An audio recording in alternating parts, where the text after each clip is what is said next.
Marketing agency app ကိုရှာနေတဲ့ business owner တိုင်းဒီဗီဒီယိုကိုမဖြစ်မနေကြည့်သင့်ပါတယ်။ Marketing agency တွေစီက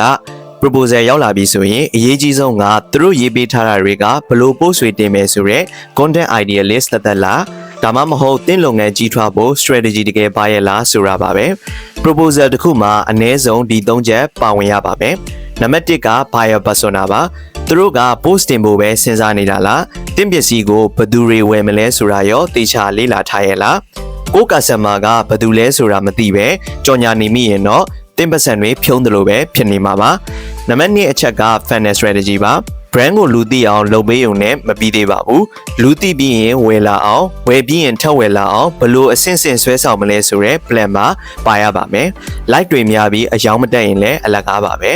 နောက်ဆုံးအချက်ကတော့ competitor analysis ပါကိုပြိုင်ဘက်တွေဘာတွေလုပ်နေလဲသူတို့ရဲ့အားနည်းချက်ကဘာလဲကိုကဘယ်နေရာမှာ positioning ယူတင်လဲဆိုတဲ့အချက်လည်းပါဝင်ရပါမယ်